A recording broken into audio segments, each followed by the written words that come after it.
Hey, everybody, welcome to the Tip In Maple Leafs podcast, episode 215. Coming up on this one, another Game 7 loss for the Leafs. Should we expected anything else? Nope. What's next for the Leafs?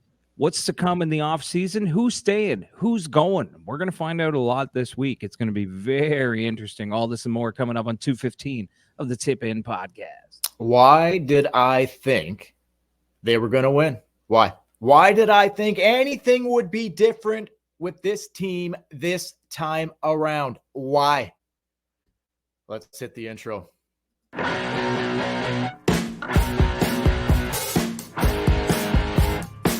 Matthews, a shot, scores! Austin Matthews has hit 69! It never sounded so sweet!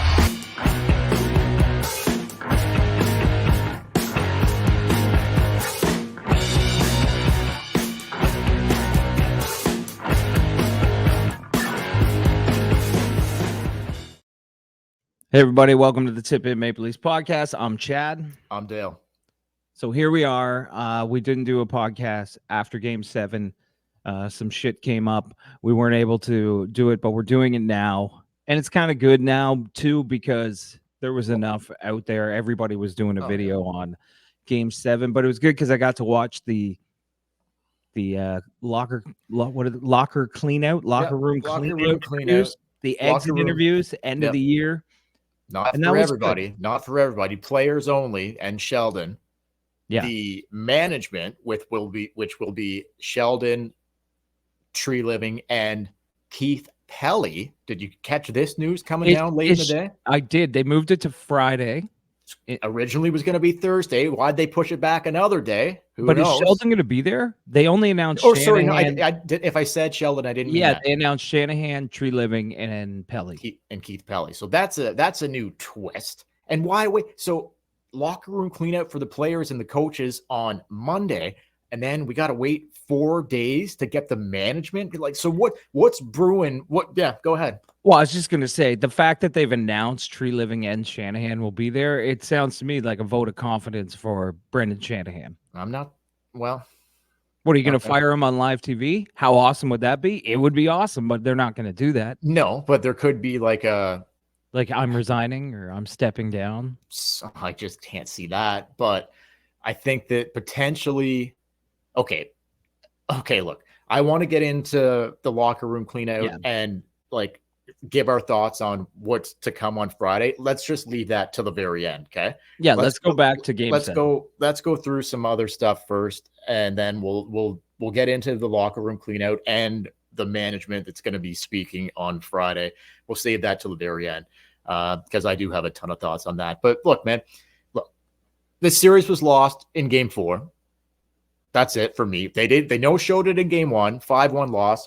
They no-show, which was okay. They rebounded nicely in Game 2. Great. Not okay, though. No, not okay. No. When it's your ninth shot at the can, no games given up for free. No. Like, no showing in Game 1 is absolutely insane and ridiculous, and 100%. Like Samsonov 5 spot, whatever, only putting one goal past Swayman. No, not good enough. Terrible penalty kill. Of course. So to go the special teams. So to go down 1-0 in the series, okay, great. But they did rebound to tie it in the second game, 1-1 going back to Toronto. Game 3 could have went either way. They lost. Game 4, a must-have. You can't go 3 down and fucking win. You just can't. They almost did, but you really can't. You make it the hardest road possible next to being down 3-0 is being down 3-1. You tie that series in Game 4, and the Leafs potentially win this series in 6 games. Potentially. Like, I mean, well, they did win games 5 and 6. Now it's kind of all for naught, but whatever. You know what I'm saying? To go heading back to Boston 2-2 or down 3-1. And I know they found a way to win Game 5 and Game 6, but for me, this series was lost in Game 4. Like, do you not think? Like, everyone in Leafs Nation's hearts sank. When you went down 3-1, you're like, oh, fuck, you got to beat these guys 3 straight. Like, come on. It's not going to happen. So, and like you say, it was the way it happened. It was the way it happened. Had they played like they did in Game 7, but lost in overtime 2-1 in game 4. Yeah, we'd be complaining about special teams. We'd be complaining about them not scoring, but there'd be no complaint that they gave it their all. No. And tried. An absolute pile of steaming dog shit in game 4. Absolutely. Just like, what the fuck, man? Elephant shit. Do you want to see the size of an elephant shit? Yeah, it was that big. It was that big. Oh, it's huge. Just like, how do you do that? I just don't understand it. Like, if they would have played like they played in game 3 and lost again, okay, like it would have sat a little bit better with the fan base. But to just no-show it and dog it all fucking night long, like, I don't know, man. Like, I know they were without Matthews and whatever, but yeah, sure, they had adversity. They were out with some of their star players, but they gave a shit performance. They clawed their way back in game 5. They clawed their way back in game 6. They had it in game 7. They had it down to next goal wins in game 7, lasted 90 seconds before fucking Pasternak ended the season. But you're right. That game 4, everybody wrote them off. They sucked everybody back in. They took everybody back in and said, believe in us. We're going to do this. And then watching game 7, they go up 1-0. You're like, oh my God, they're going to do this. Samsonov lets in a soft goal, lose in overtime. And like you said at the beginning, did we expect anything less? I thought they were going to win. Why did I think that? Why? Because on this podcast after game 4, you were done with this team. Oh, but they managed to suck you back in that they were going to be in round 2 against Florida. I talked a lot about false hope and like, yeah, you know, like I don't want to see any false hope. I kind of wish they would have just lost in 5 so that the clear-cut changes that need to be made can be made. I still think there's big changes coming. We'll get to that. But like now are they like potentially thinking, well, we're, you know, well, like look what we did here. Like 3-1 deficit, 1 goal away. Like, come on now. You can't run this shit back. We've been saying that since. We've been saying, to be perfectly honest, we've been doing this podcast basically the whole time this core has been together, pretty much since they've been. Yep. Yeah, since they've been together. Yeah. I think we started after the Montreal series when they blew the 3-1 lead to Montreal. We were like, you need to make some changes. And every year since then, the heat has just been pushed on, and they keep just rolling it back. The Montreal series, losing, like being up 3-1 and absolutely dog walking it the rest of the series there and losing, ultimately losing to the Habs in the COVID bubble, whatever, in the which you dominated that division all year. The Canadian division, all that. So yeah, like for me, when they lost against Montreal, that's where I would have, like, there should have been changes made there, because here we are now, you know, a loss to Tampa Bay late after the Habs series, a loss to Tampa Bay later in the first round, a win against Tampa Bay later in the first round, a loss to Florida in the second round, 5 games, not even close. And now again, a 4th loss in the first round to the Boston Bruins. So like what? So we just wasted. We just wasted. Can't win a game 7. Oh, have not won a game 7. No. Don't even. It's just, there's so many ugly warts on this team. There's so many ugly warts, and it's been 9 years. It's impossible to bring it back. Like, how many times can you beat the fan base down before you have to make a significant fucking change? No, 100%, man. Like, dude, 100%. Like, who's not thinking that right now? If the management is thinking this can still win, then we've got bigger fucking problems on our hands here. Way fucking bigger. 6 straight game 7 losses with these guys. Like, what? Like, what are we talking about here? This is crazy. They can't win a big game. Okay, you win game 5, you win game 6, great, whatever. Okay, great. But to win an actual, like, you have to win to advance in game 7, win or take all. Well, proof's in the pudding. Can't do it. Just can't do it. Can't do it. And okay, so not the way the team's constructed. No fucking way. No, not even close, man. Not even close. So you go back to like just prior to game 7, Austin Matthews comes back in the lineup. I did not know this right until the broadcast started on Saturday night that Joseph Woll couldn't fucking go. And as soon as I heard this news, I'm like, you gotta be fucking kidding me, man. Like, we can't, Austin's coming back, but Joseph Woll, who just, stood on his head, played really well, matched Swayman in He was the only in reason. game Joseph 6. Wall was the only reason you were in game 7. I'm just like, you got to be kidding me. Like, you have to be fucking kidding me. Like, we can't get a fucking break here. Like, the Bruins scored with 1 second to go in game 6 to get one on the board to break the shutout, lost it 2-1. And clearly he was hurt on that play. Yeah. Joseph Wall didn't do any locker room clean out today. I'm surprised there wasn't a little more questions asked to like Sheldon about Joseph Wall. Like, you'd think that'd be like, what the fuck happened to Joseph Wall? Why couldn't he play in game 7? There was after the game on game 7. What did he say? Basically that he had hurt his leg on that play or near the end of the game. And they thought that it would be better the next day, and he woke up and it was worse. So they told Sammy that afternoon. Like, they knew that afternoon on Friday afternoon. They're like, you're going to play tomorrow night in Boston.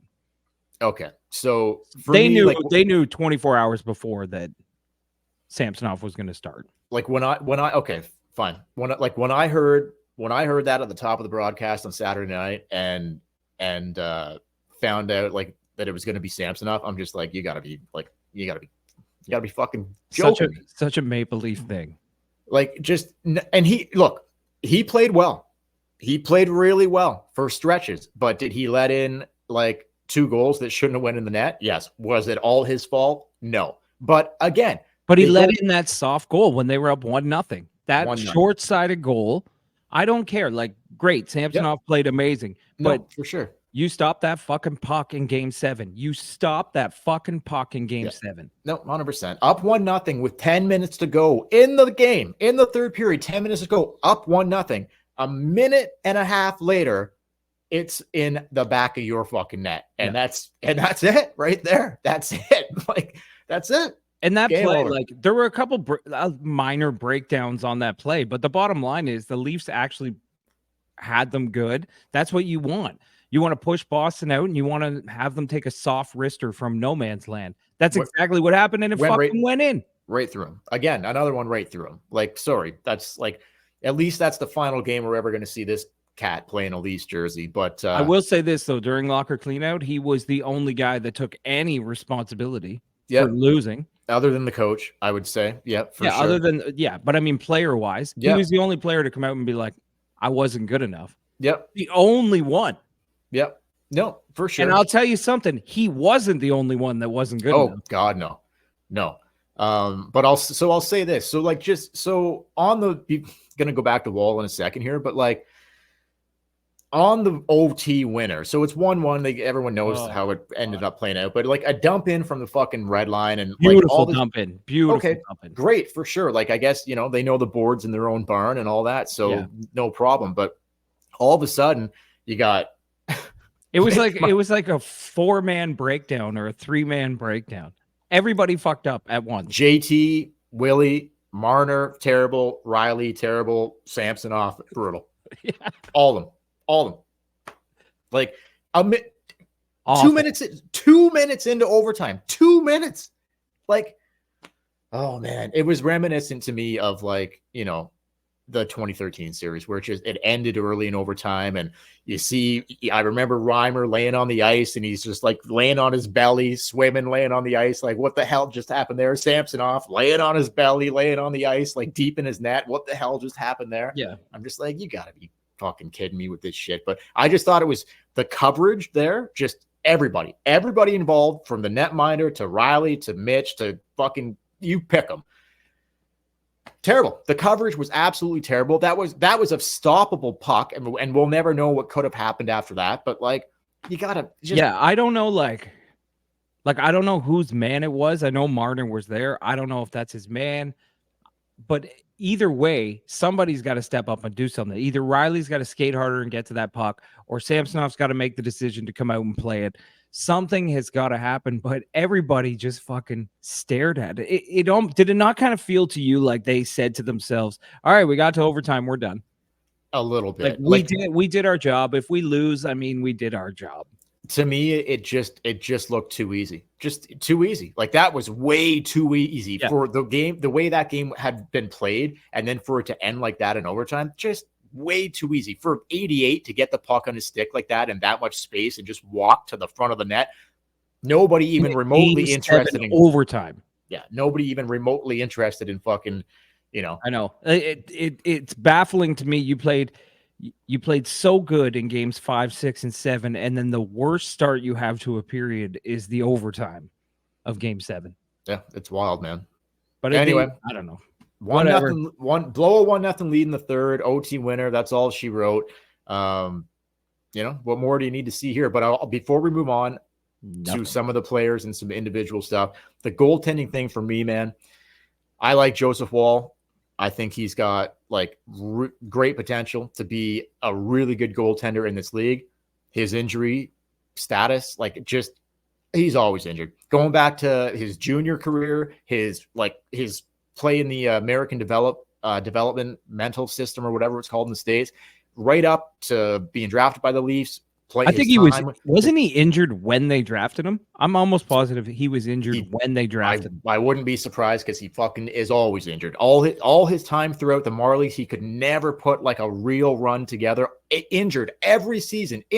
Every fucking season. So for me on this guy, really like him. I think the potential's there, but unless he changes the way he plays, or I'm not sure why he's constantly getting injured. I don't know. But for me, you can't trust it. Samsonov, for sure, they're not bringing him back. It's just not happening. Woll, backup, I think that's where you maybe leave the window open for him to potentially be the starter. But have a safety net there. But you can't trust it, man. They have to go out this summer and get a legitimate number one goalie. You look at all the playoff losses and the cats in net. And by no means am I blaming it all on the goaltenders, because guess what? Put the puck in the fucking net once in a while, boys. That might be fucking nice too in these big, important games. Absolutely. But I'm sorry, Shad. You cannot trust Joseph Woll to be your number one guy. You just cannot do it. They have to go out. Tree Living has to go out and get a number one goaltender this summer, do you think, or no? Oh, yeah. Yeah, a legitimate number one would be amazing, but I would be happy with a solid number one, and Joseph Woll's there too. And you give Joseph Woll a chance, but like you say, if he's just going to get injured, at least you have someone there, a nice safety net to take over the reins and go with it. But this whole you can't go into next season thinking he's your number one. You can't do it. If you play two playoff games and you injure yourself and you can't go for the third, how the fuck are you supposed to win 16 games and win a Stanley Cup? My money would be at some point he'd get hurt. I don't know. I'm so it's such a Leaf thing, to have this great young fucking goalie, a stud. This guy could be a legitimate stud in the NHL. And of course, but it doesn't look like it. Course, he can't stay healthy. Doesn't look like it. I mean, it's still possible. Not going to write him off. Robertson, when he was a teenager. No, I know. He's got the history's there, but the history's there for Robertson too, and he finally was able to stay healthy this year. Different position. I know that. I get it. One point in the playoffs. Yeah, I know. Didn't play game 6 or 7, right? But anyway, whatever. For me, it's or maybe he did play game 6 and just not game 7, I think, actually. Yeah, he did. He played 6 games. He came out when Matthews came in. He did. But for me, it's you got to go and look at Nashville was potentially willing to trade UC Saros at the deadline last year. They didn't.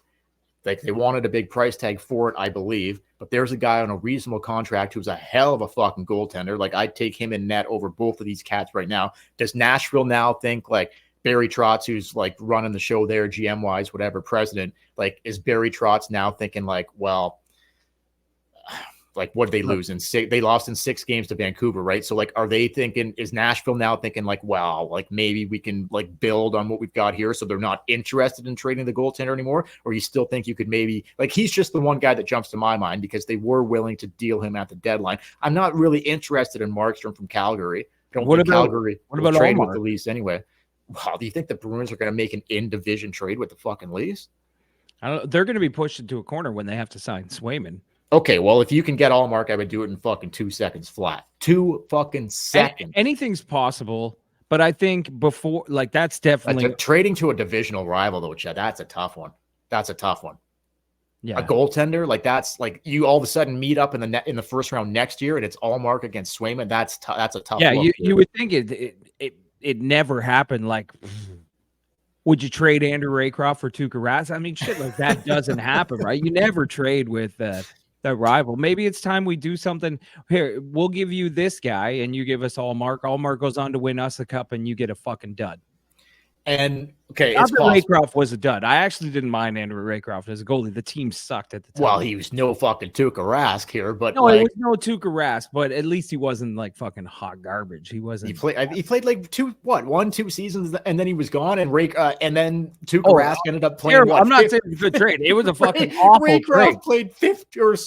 Rask played 15 years for the fucking Bruins. It was a terrible, absolutely terrible trade. Justin Pogge, East Coast trade. Fucking league at his best in the East Coast League. Anyway, but I'm just saying, division trades do happen once. It's possible, but depending on what happens in the Florida series here with Boston, I don't have it on right now. We're recording this as that game is on, but hopefully Florida's kicking their ass. I that's the way I see it's gonna happen here anyway. I think whether it was Boston or Toronto, I think Florida was gonna ultimately fucking beat either one of them. But I guess what I was going to say there was like, if Swayman isn't all of a sudden as good as he was in the Leaf series, will Boston be quickly to jump at potentially moving off of Allmark if Swayman doesn't perform well in the second round? I don't know. A lot of balls in the air. You have to get creative, and that's up to the GM to do that.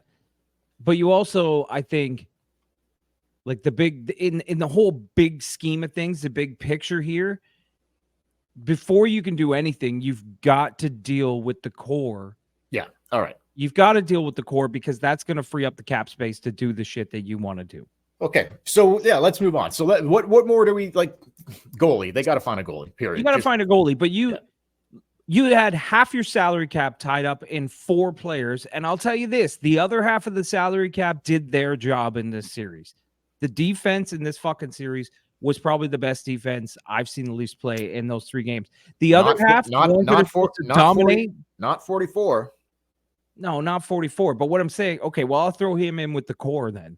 Yeah. Riley in with the core. But those other guys, the ones that are just the pieces around the guys, the depth, I thought they were fucking great. I thought McCabe was great. I thought Labushka was great. Edmondson was great. Yeah. Benoit, I thought was really good too. Benoit was fucking fantastic. Another great signing by Tree Living that we got that guy for a few more years at the two offensive guys that were supposed to be the 2 offensive guys, Liljegren, Riley. Sorry, not Liljegren. I would not bring Liljegren back. Sorry, I've seen enough out of that guy. He's never going to be what you need him to be. He's just never going to be what you need him to be. The guys who were supposed to score the goals, the guys that you give all the money to for another year, just like every other year since they've gotten here, nothing. Marner, 1 goal, 3 points. Only goal came in game 4 when they were losing 3-0 in the third period. And Matthews can't go out for the third period. Marner finally fucking buries one. An absolute nothing goal, meaningless fucking goal. 3 points in the series. Okay. And how about this? Wait, just one thing on Marner. Marner played more minutes on the penalty kill than any other person on the Leafs. The entire series, he had 1 block shot. How is that even possible? Like it was averaging like 20 block shots a game. Because the way the guy plays, Chad, you know this. He thinks he's a hell of a hockey player. He's a hell of a fucking hockey player. 1 block shot when you are playing 1.5 minutes of every penalty kill. That's just not playoff. Makes sense. That's not playoff success, man. For whatever reason, I don't know whether Mitch can't or he doesn't want to or whatever, but he just seems so reluctant to play playoff hockey. He's just Nylander came back, had the migraines, whatever. He's out there. He's throwing hits. He scored. Nylander scored their last 3 goals of the series, 2 goals in game 6 and their only goal in game 7. Okay. So he not complaining about Willie. He missed half the fucking series and he led the team in scoring. What are we talking about here? Matthews missed half the series. He only had the 1 goal, but the big one in game 2. Nice setup to And he was playing, I think he was like 50% Austin Matthews for sure, games 3, 4, and 7. So for me, like I look at 44 on the back end, I look at 91 up front, I look at 16 up front, and it's absolutely inexcusable. It's inexcusable, man. I'm sorry. With the price tags attached to every single one of them, I know JT's getting older, but like I don't, and like he showed some decent heart and some decent effort. Like I don't think it's necessarily a lack of like JT doesn't. He's not trying, or he's. I think he's more in a position now where it's like he can't. Do you know what I mean? Like with Mitch, it's like he won't. Yeah, won't. You're absolutely right. JT's heart and effort is there, but I would say for the majority of the time, he almost becomes a liability on the ice because you're paying him to match up against the other team's offensive stars most of the time, and he's just too slow and too out of sync with the team. But Marner, you're right. Marner just won't. And it drives me fucking nuts because in the regular season, he does. And I get there's less time and space, but in game 7, he finally, for the first time since game 4, he went to the net. He had them lane in the middle. And what did he do? He threw it off to Joel Edmondson. Oh, well. That surprised you? What are you... Shoot it. I don't know. Mitch, we got a big time Mitch problem here, but like, yeah, you're right. The special teams, he's their number 1 penalty killer. He's always on the top power play unit. I think they finished the series 1 for 23 on the power play. I think is what it ended up. That's absolutely just hard to fathom. It really is 1 for 23. Like that's the difference of the series. That's 2.5 full periods of a man advantage, and you have one goal. It's wild, man. I think the Bruins ended up finishing 6 for like 16 or something like that on the power play.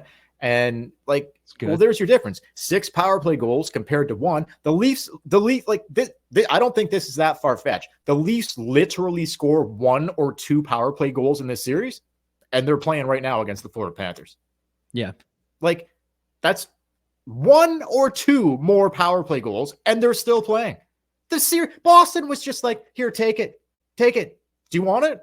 Like, we don't really want that. Boston wasn't afraid to take a penalty.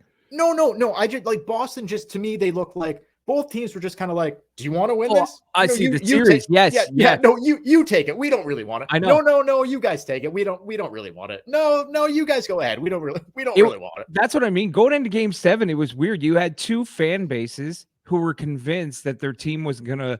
Like you had the Leaf fans who were like, well, yeah, we were hopeful they were going to win. But in the back of our minds, we're like, they're going to blow it because it's game 7. The Leafs always do it. And then you had Boston fans who were like, they blew it last year. They haven't fucking won an elimination game with Jim Montgomery behind the bench. They're going to fucking blow it again. You're right. But everybody was like, we're done. And Boston just took it.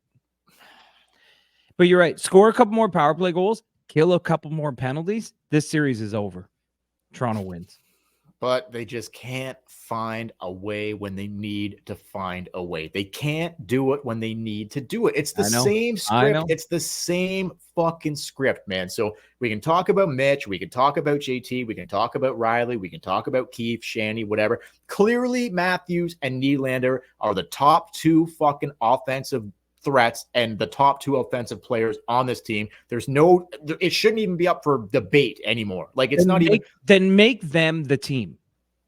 It has to be. That's exactly what they fucking should do. It's going to be really tough to get rid of JT, but if you can't get rid of JT, it's time to strip him of the C, because whatever changes you can make, little, like small or big, you've got to make them.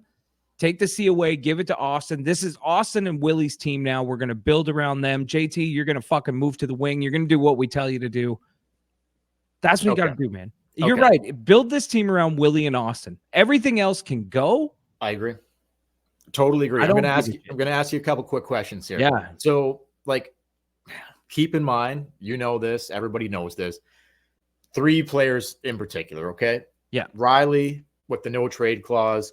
Marner, the no trade, 1 year left. Riley's got fucking They all have no 7 years. They all have no movement clause. 7 years left for Riley's a tough look, considering the regular season he had last year, the regular season he had this year, the playoff he had this year. Great playoff against Tampa last year, great, but great, one good series. It's just like it's not enough out of Riley. It's not. And so, but Riley, no trade clause, but he's got the longest, like 7 years left on his deal.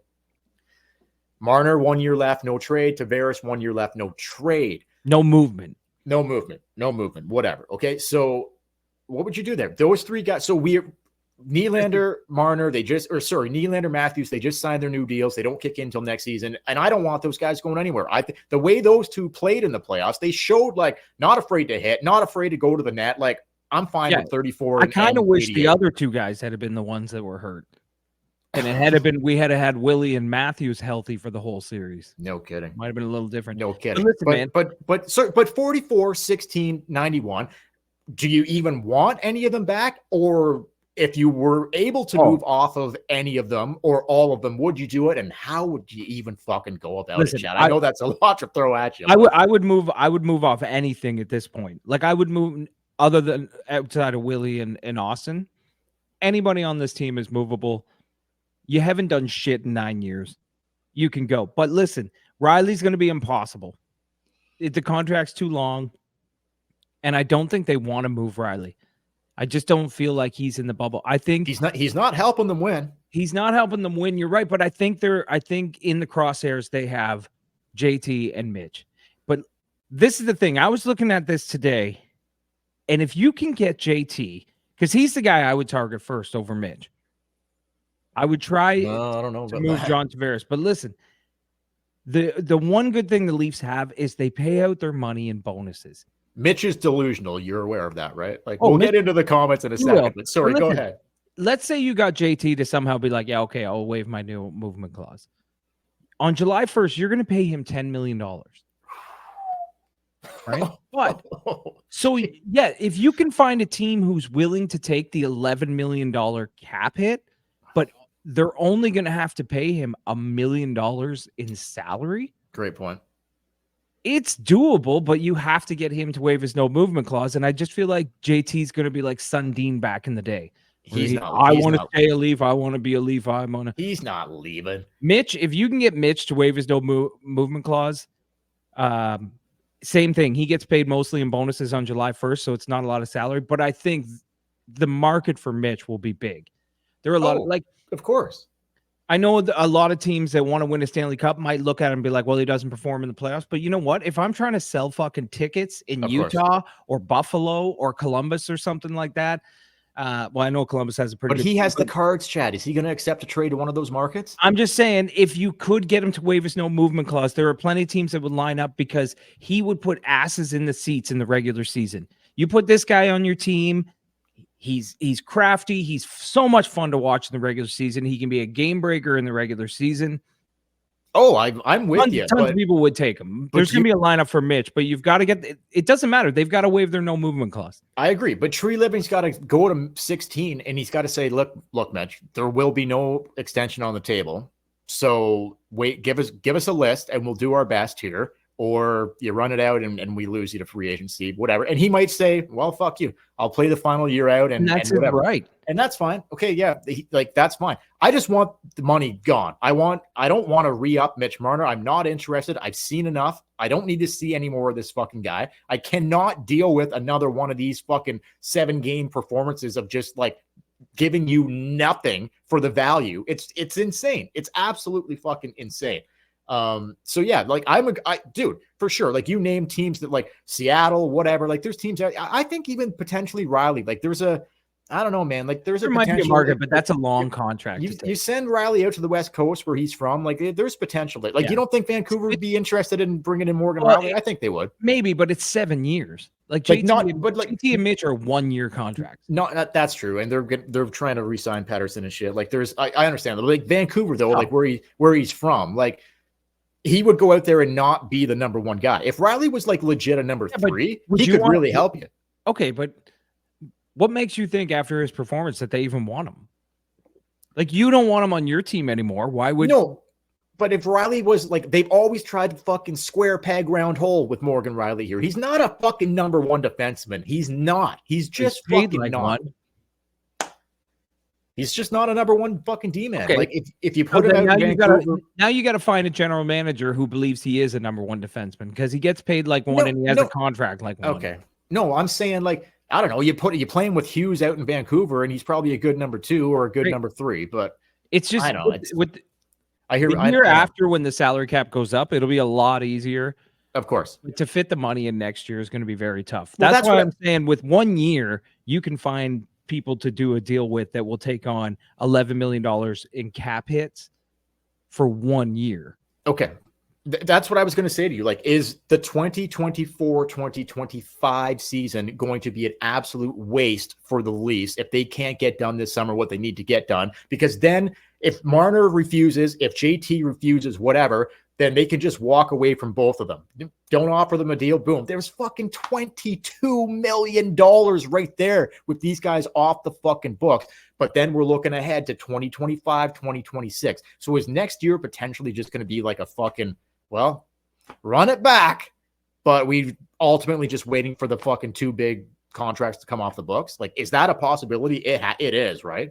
Because JT and Marner hold all the fucking cards. If Mitch says, nope, sorry, and if JT pulls the Sundin, says, no, sorry, like, then I love how subtle you did that. No, sorry. Well, then there's nothing Tree can do. Like, there's nothing he can do. That's they negotiated that. Every one of them got a no movement clause in their contract, except Nylander, the one that he just signed. He has a 10-team list that he has to give every year to Tree Living or to the Leafs. Yeah. Well, that he would be traded to. I like that more than a no movement clause because at least you have something to work with. Anyway, but with Mitch and JT, like, all you can say to these guys to try to force their hand is like, look, guys, thanks for your contributions here, but there will not be a contract extension on the table for you on July 1st, and there will not be a contract extension on the table for you if you want to, test UFA, whatever. So at the end of next season. Well, so that. I think you're being too nice about it. Like, if you go to them and you're like, we don't want you on this team. Like, you can stay, but not thanks for your services and all that. Just you brought up Sundin. You brought up Sundin. Didn't matter to him. I think Sundin had done more for the Leafs than these guys have done. Oh. Like, Mitch has broken a lot of records, had regular seasons. JT hasn't really done that much. Playoff success. That's what I'm saying. Sundin had playoff success. He didn't win a cup, but at least he won a few rounds. 2 rounds. At the time, remember, Leaf fans were exactly the same way with Sundin that we are with JT right now. We're like, you're over the hill. You don't have it anymore. Please fucking go so we can get something back. And he didn't. He did. So... All right. Anyway, look, a lot of speculation. Who knows? I just think there needs to be some big time changes made here. Let's go to locker room clean out to this puppy. So just a couple quick, like, just literally one word or one sentence that stood out from, like, just whatever. Not going to get into Keefe here. Okay, quickly on Keefe. Oh, no, I'll save him till the end. Morgan Riley. I can't believe he dropped this. He was pretty honest, but again, I didn't love the accountability factor for any of these guys. No, but he was the only one that was showing emotion. Yeah, like, he was the only one that looked like visibly upset that they had lost. He did. He was the only one that I heard this word out of any of their mouths. Don't know if you caught this. Oh, I watched it all. Learning. It came up. It came up. He did say it. He said he did fucking say it. He's been there longer than anybody, and he's like, well, learning. Like, I can't. Like, he almost caught himself from saying it, but he said it anyway. Not as bad as JT though. No, like, learning. JT didn't say it. Like, but JT said something worse. Yeah, he said we're right there. Yeah, we're right there. Right there to what? Right where? Where are you? You're 3 rounds away from winning. If you break this down into like 4 quarters, 25%, 25%, 25%. You can't even get to 25%. You're not right there. If I need $1 and I got 2 dimes, I'm nowhere fucking close to $1. No. This is our captain. Oh, I know. Like, so what's going through his fucking mind to think, you're okay. Maybe he should have said, we're right there from winning the series. Because maybe that's what he meant. I'm gonna give him maybe he should have come out and just been like, we have got to be so much better than this. Well, did any of them say that? Samsonov. A guy who won't even be here next year. Yeah. JT, all of them, they came out and they get so fucking defensive, it drives me nuts. they come out and they're always like, well, the media will say this, but we love each other. We're accountable for each other. We believe in each other. Great. You love each other. Go have a fucking circle jerk in the shower. I don't give a fuck if you guys love each other. I don't give a fuck. Win hockey games. Who cares if you all fucking love each other? Win. The game's over. They lost. Take accountability for it. No, like, why the fuck? Mitch no, I know, but those the heat coming on, I think fans would have been happy. They would have loved Mitch more if he had come out and been like, look, I know what everyone's saying about me, and you're right. I was not good enough in this series. No, but if you give me another chance, I'm going to work on it this summer. Next year, I promise I'm going to be fucking better in the playoffs. I just didn't have it this year, but instead it's, I'm a god. I'm a golden god. I'm a golden god. I'm a golden. Look, he's like, God, wait, what the fuck? What is going through this guy's head? I don't know. Like, read the market, read the room, Mitch. He literally has the audacity to say, well, like, we're looked at as gods here, right? Like, what the fuck are you talking about? I get, if you listen to the whole context, nobody even wants you here anymore. You're not a god anymore. No, Mitch. I know, but he's saying like he was building it up on what it's like to play in Toronto, and he's basically like, if you play in Toronto, you're looked at as like a god. Like, it's so special to play in Toronto because of how the fans look up to you. I get what he was saying. He looks at Mitch Marner as a fucking god. No, that's what I mean. To use that word. It's like, do you not have a PR department? Dude, that's one of the craziest things I've ever heard. Shit like that. That is one of the craziest things I've ever heard. You just lost again, and you showed in the fucking series. You lost another game 7. He didn't show up. And on fucking locker room cleanout, he's like, like, we're looked at as gods here. Like, you're taking it out of context, though. He didn't say, hey, wrong thing to say. Wrong word to say. But what his point was, which really made no sense in the context of the interview anyway, because people want to know why the fuck you lost. And he's like, oh, they're like, do you want to stay in Toronto? Yeah, I love staying in Toronto. We're looked at as like gods here. It's great or whatever. That's not the reason you should want to stay in Toronto. No. The reason you want to stay in Toronto is because you have fucking business that is unfinished. You haven't won shit and you want to fucking win. You want to win and you want to be better every fucking year. Not, hey, it's great to be a god and be on every billboard, isn't it? Did you hear that? What you just said, I love what you just said there. Did you hear that from any of them? No, that's what I'm saying. There was no accountability. There was no like, this is the most passionate fan base in the world. We let you down. We won't do it again. Nothing. It was all, you guys have a narrative and there's always a scapegoat, but we love Mitch. We love him. He's so great. He's, he does the gritty in the fucking dressing room and we love it. It cheers us up. Like the whole, well, it's not me, it's not us narrative. Cause that's what I still get. They didn't say it, but that's the vibe they sent. That's the vibe. It's not me, it's not us. We're close. We're right there. Blah blah blah. We took them to overtime. When Riley was asked how close he thought they were, he was like, "I'm not sure anymore." Yeah, he didn't say I think we're right there. He said they felt close, but it still feels a ways away, and that's probably the most honest answer someone. They are fucking light years away at a Stanley Cup. At least one of them said it.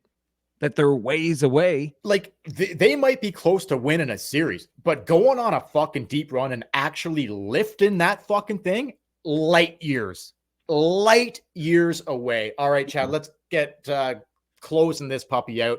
Sheldon Keefe has to be gone, right?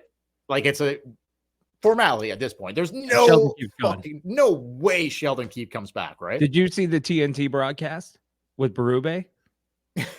Yes, I did. Did you see Biz Nasty call him out?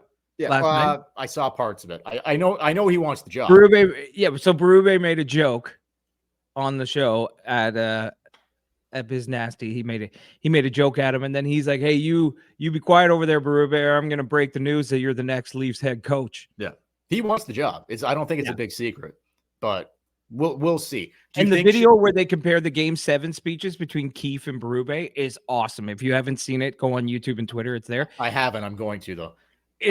it's all Keefe is like, hey, have fun out there, guys. We worked hard to get here. It's going to be a special moment. Go, and then it cuts to Berube, and he's like, we're a good fucking hockey team. We're going to fucking get out there and fucking win this game. Get your fucking asses in gear. You're starting tonight. Let's go. Such a different style of coaching. I'm for it, man. Like at the end, it's over for Sheldon. It has to be. Like you just can't. The special teams alone gets you fucking fired. You just can't do it. You can't lose that many game sevens and continue to.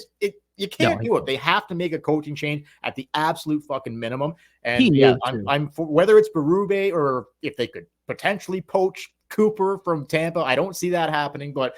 If it's Berube, hey, I'm all for it, man. A little harder nosed guy in there that's not a fucking total piece of shit like Mike Babcock. Maybe get a hard nosed guy in there who's actually like a decent human being, but will just a different look, have them play a different way, whatever. Get more out of them, maybe. We'll see. I think you're right. I think I'm leaning towards more Berube than I would John Cooper. Well, I'd take either, but. Yeah, I would take either too, but I mean, just the style, like you say, a hard ass, some sort of hard ass that, he's probably the hardest one out there, other than Quenneville, and I don't see that happening. No, that's not Leafs won't touch him with a 10-foot pole. But anyway, final thing I'm going to say here is, Friday, management will speak on Friday. Shanahan, Tree Living, and Keith Pele. So it should be interesting to see like what the new what's Pele's ultimate title there. What is he, like CEO? He's the CEO of MLSE. He's not he's over the whole company. So he's the top. He's the top guy. He's the top guy. Yeah. So like if Shandy's going, like Tim Lywicki came in a decade ago, he was the CEO. He's the one that hired Shanahan to begin with. There was no president of hockey operations before Shanahan. They kind of made up that role for him. Yep. If Shanny's going, it's Keith Pele that's making that decision. Along with the board, I guess, whatever. Like there's still a board, like Ed Rogers and Bell, right? Whatever. Do you want to know what I think is going to happen on Friday? Yeah, sure. This is my guess, and you might think I'm wrong. I think Shanahan is going to be moved from president of hockey operations to a new role. That Pele, because he's got a year left on his contract, so he's going to be like, he is going to be, vice president of MLS. I don't know, some bullshit role. Yep. Tree Living is going to be moved into president of hockey operations and general manager. Okay. Or that's interesting. Or there's no president and you have to report to Pele. Pele. Pele. Yeah, Pele, whatever. So that's an that first time I've heard that take. That I wasn't thinking with 1 year left. I've seen it happen many times in the corporate world. Someone is near the end and they're like, you know what? We're just going to move you over here. So he stays in the organization, but ultimately removed from as president. The power's taken away. So he there's no more rubber stamp from Shanahan on anything in the So do you just before we go, for me, Shanny and Keefe, I would axe them both. Yeah, I think it's tough. He's had 10 years at it for Shanny. The Shannon plan has been it's been a fail, man. In the playoffs, they've won one series. A lot of great things happened regular season wise, and turned the team around from the dumpster fire it was back in the day. But they can't win in the playoffs. But you're not winning in the playoffs, and that is the goal. One first round win in Shanny's tenure here. That's just not cutting it, man. And all the game 7 losses. And when they did finally get out of the first round, they basically shit the fucking bed and lost in 5 anyway.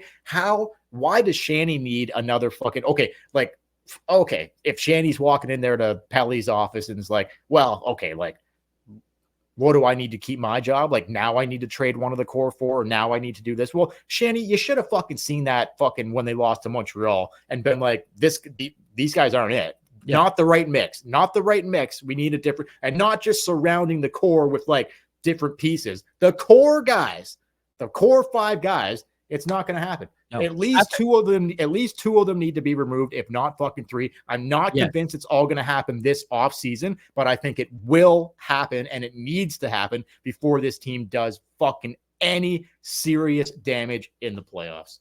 That's right. And the report last year that after Dubas was fired, that Shanahan called all the core guys and said, don't worry, you guys aren't going anywhere.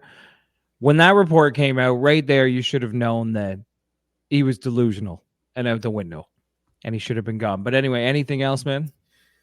No, man, I don't think so. Like, are we going to be coming back here after we'd hear the management talks on Friday and break? Yeah, I think by Wednesday, Keefe will be fired. Yeah.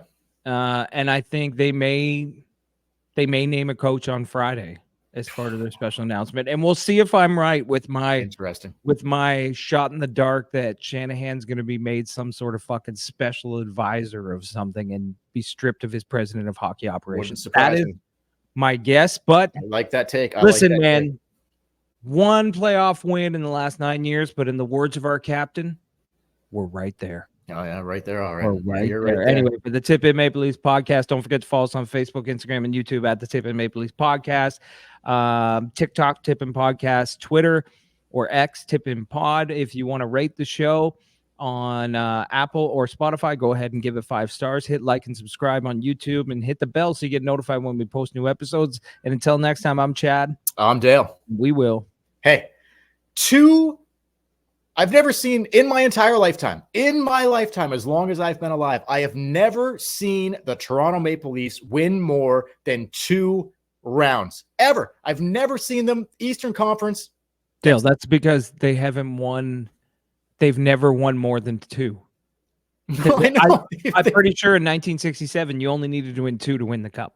Okay, fair. But fair. In our so they've never won more than 2 rounds ever in the history of the team, because after that, then you had to win 4 rounds, and they've never been to the Stanley Cup Finals. And you need to win 3 to get there. No, they've never gotten out of in our lifetime. We've never don't quote seen me on this that, team. but I'm pretty sure you only needed to win 2 rounds in 1967. Okay, well, they've never won 3 rounds. Rounds. You're probably right, but regardless if that is right or wrong, in our lifetime, we have never seen this team win more than 2 rounds. It's time that fucking changes. Please make the necessary moves that need to be made to get this team going. Just something's got to change, man. Like, the ghost in these guys' heads is just the scars of like losing. It's such a big problem. Major changes need to happen. Anyway, guys, Thanks for watching. Thanks for listening. Please like this video on YouTube. Please subscribe to our YouTube channel. It will really help us out a lot. Oh, man. We'll be back after we hear the management speak at the end of this week to cover that, see who's fired. Like you said earlier, Chad, who's staying, who's going. Should be very interesting after the management speaks, and a very interesting offseason. Thanks again, guys, and we'll catch you later. Catch you later.